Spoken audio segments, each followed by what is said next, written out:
Hi, in this slide, I now want to talk about objections to the previous slide where we take time to blue sky brainstorm up front, calling that diverging.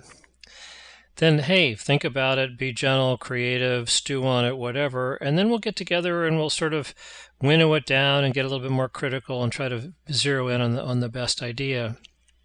And when normally we get together in a meeting, somebody says, hey, what about this? And it's not, there's always somebody who's generally older, wiser, paid more, a little bit louder, and they say, we've seen this movie before. We're sawing sawdust. It's the same old thing in different clothes. Um, we already tried that and it didn't work. We know what the people want. We've been taking care of these customers forever. We know who they are. We got great relationships. Forget it. In other words, we're not going to do that. Now, a lot of this comes from trying to fine tune the past. And if we've been fine tuning the past for 100 years, there's not much more juice to be squeezed out of the lemon. I mean, we've sliced and diced this opportunity 62,000 ways. So to a certain degree, there is a lot of truth to that.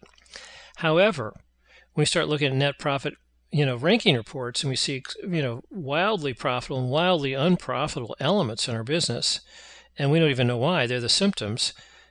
This is new territory for everybody. All of a sudden, everybody in the room is at the same level. We're all beginners and learners. Nobody's an expert. Nobody's seen this movie before. Nobody knows how to figure this out.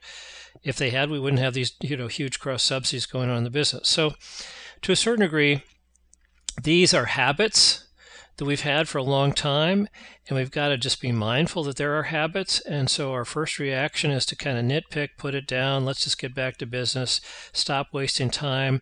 We're trying to be frugal here, lean, mean, efficient. We're wasting money, resources by sitting around, talking about stuff. That's something that's historically probably been substantially true. In other words, maybe the idea is dumb because you've already tried it before in the same old-fashioned rearview mirror context.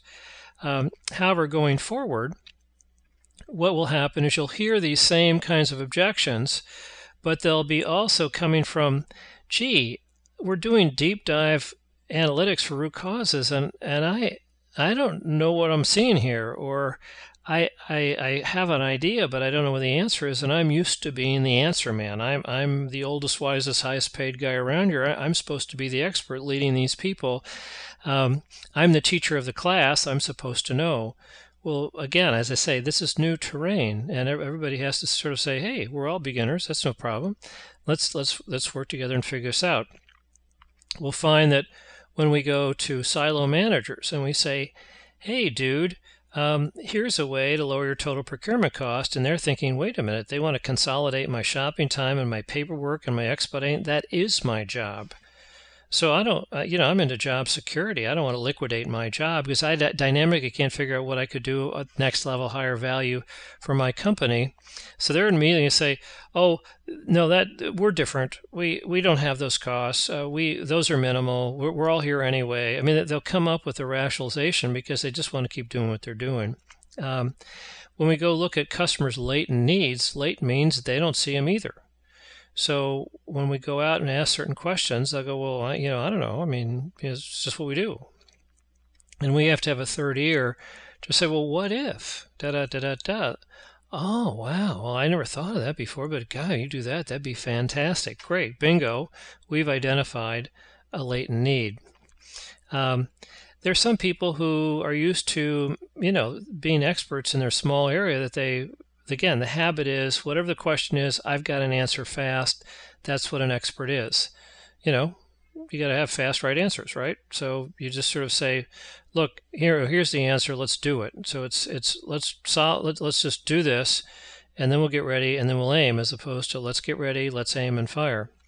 There always to be pushback before this is time and energy wasted. Let's just keep doing what we're doing and turning the cranks.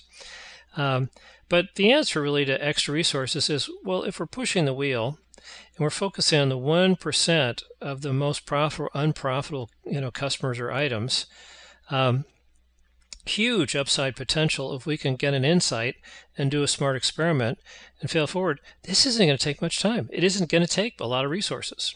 So if we can just name these objections and these habits, that will help us do a better job of being open-minded and more accepting and embracing of all the opportunities we'll find with net profit ranking reports. Thank you.